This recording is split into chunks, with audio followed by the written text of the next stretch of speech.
Hello, कैसे हैं आप सभी। आई होप आप सभी बहुत अच्छे होंगे। मैं आप सभी का एक बार फिर से स्वागत करता हूं आपके YouTube channel basics of Dheeraj sir पे। जी हाँ, नीट एग्जाम्स की फाइनल डेट 23 और 24 जुलाई आ चुकी है और आई होप कि आप सभी ने तैयारी भी बहुत अच्छे लेवल पे शुरू कर दी होगी। आज मैं आप लोगों से बात करने आया हूं कि कैसे हम आखिरी के ये जो कुछ दिन बचते हैं, 10 दिन, 8 दिन, 7 दिन, उसमें हम क्या ऐसी तैयारी करें, कौन से ऐसे टॉपिक्स पढ़ें जिससे हमारा पेपर, जिससे हमारा रीड बहुत आसानी से क्लियर हो जाए।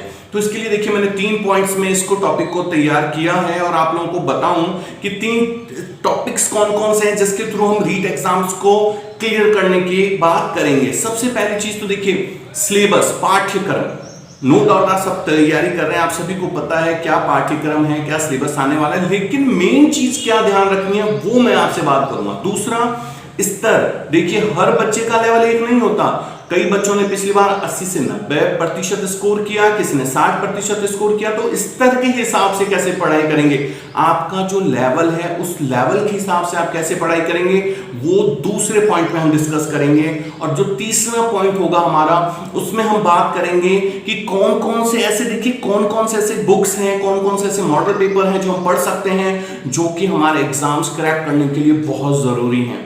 तो चलिए, सबसे पहले मैं शुरुआत करता हूं। पहला टॉपिक हमारा सिलेबस, पाठ्यक्रम। बहुत से बच्चे कहते हैं कि सर पेपर का लेवल कैसा होगा, पेपर कैसा आएगा। तो मैं आपको एक चीज बता दूं, ये चीज कोई नहीं बता सकता कि पेपर कैसा आएगा। लेकिन जब रीट का जब विज्ञापन आया था, जो उसका जो लेवल जो बताया गया था, उसमें पाठ्यक्रम में अगर आप गौर से पढ़ेंगे तो जो सेकंड लेवल वाले बच्चे हैं उनको दिया गया है कि जो नवीनतम पाठ्यक्रम है एनसीईआरटी का, उसमें आप गौर से देखिए, उसमें दिया गया है कि 8वीं तक का जो सिलेबस है उसको तो मेन माना जाएगा, लेकिन जो कठिनाई लेवल है वो 12वीं क्लास तक का माना जाएगा। ये बहुत गौर से सुनिएगा, 12वीं क्लास तक का कठिनाई लेवल माना जाएगा।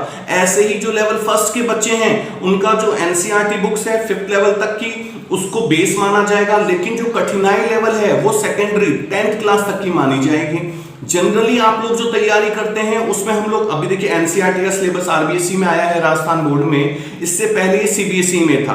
अगर आप उसकी बुक्स जाके देखेंगे तो बुक्स तो बहुत नॉर्मल हैं, लेकिन मैं आप सभी को एक चीज बताना चाहूंगा कि उनकी जो रिफ्रेशर है, जैसे हमारी पास बुक्स आती हैं, उनकी भी रिफ्रेशर्स आती हैं। अगर आप एस चांद पब्लिकेशन की रिफ्रेशर्स अगर उसमें देखेंगे तो आपको बहुत अच्छा कंटेंट मिल जाएगा, बहुत अच्छा मटेरियल है जिससे को आप बहुत अच्छे से तैयार कर सकते हैं। ऐसे ही कई और भी रिफ्रेशर्स हैं अलग अलग सब्जेक्ट्स को लेकर के, जिनसे आप बहुत कुछ पढ़ सकते हैं। लेकिन अब आखिरी के दिनों में हमें क्या करना है, कौन सी बुक्स पढ़नी है, मैं ये लास्ट में लेके जाऊंगा, लेकिन इस सिलेबस को मैंने आपको बताया है। ये सिलेबस का ये मेन है। अगर आप सेकंड लेवल तैयार कर रहे हैं तो ये मत सोचिए कि मैंने 8 तक की कर ली है तो क्या मेरा काम कंप्लीट हो गया। जी नहीं, काम कंप्लीट नहीं हुआ है, कठिनाई लेवल 12वीं तक का आने वाला है। तो ये तो पहली बात हो गई, पाठ्यक्रम में इस चीज को बहुत अच्छे से नोट करना है आपको। दूसरा आता है स्तर।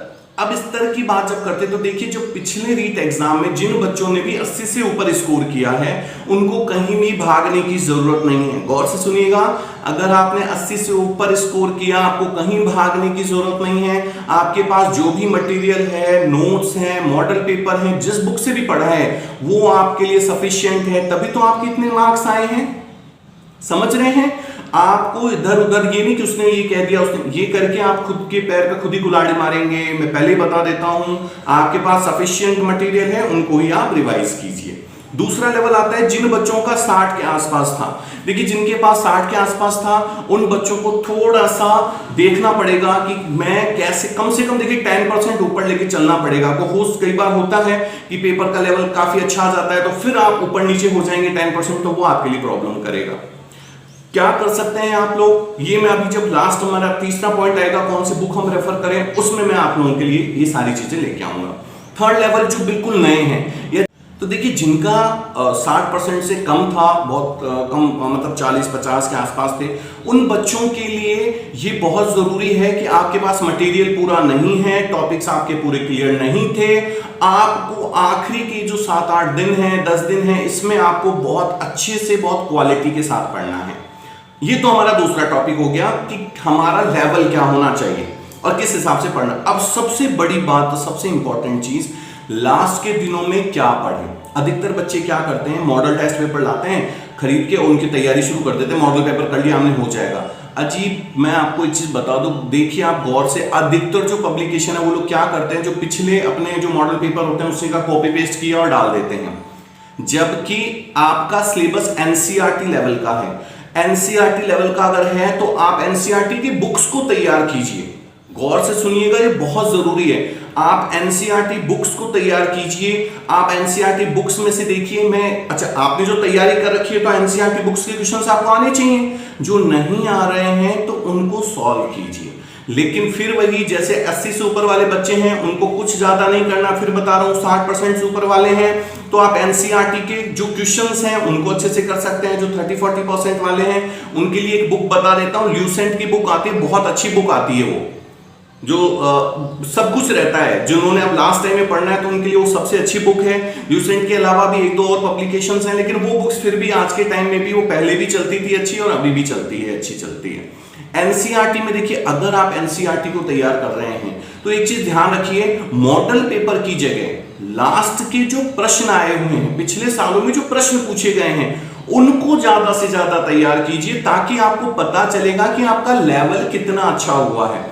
ये उन बच्चों के लिए है जिनका 60% से के आसपास है, उससे कम का है, और जो 80 से ऊपर वाले हैं वो भी इसको एक बार चेक कर सकते हैं, लेकिन मोस्टली 60% उन लोगों को लास्ट के जो पिछले सालों में प्रश्न पूछे गए हैं उनको हल करना सबसे अच्छा है।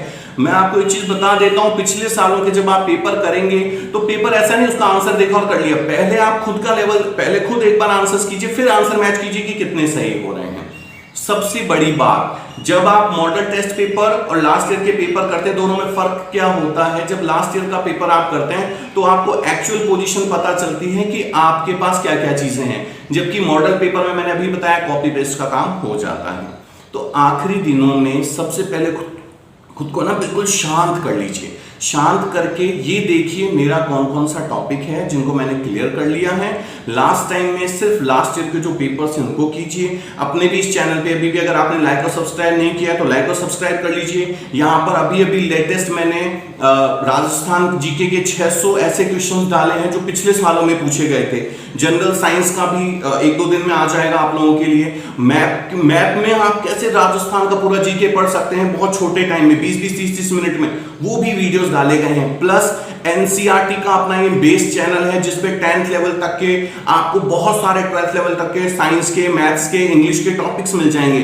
तो आप इन पे जाके पढ़ सकते हैं। जो टॉपिक नहीं है वो टॉपिक डालिए, बेसिक्स ऑफ धीरज सर डालिएगा, आपको वो भी मिलेगा। तो आप लोगों का सिलेक्शन हो, इसका मैं भगवान से प्रार्थना करता हूं। आप लोगों से लास्ट में एक ही चीज कहूंगा, जिससे भी पढ़ाई कर रहे हैं उसको मेन रखिए और लास्ट ईयर के पेपरों को अच्छे से तैयार कीजिए। आपका जरूर सिलेक्शन होगा और आप लोग जरूर सरकारी टीचर बनेंगे। मैं भगवान से यही प्रार्थना करता हूं और ऐसे वीडियोस के साथ फिर आप लोगों से मिलता रहूंगा। तब तक के लिए थैंक यू सो मच।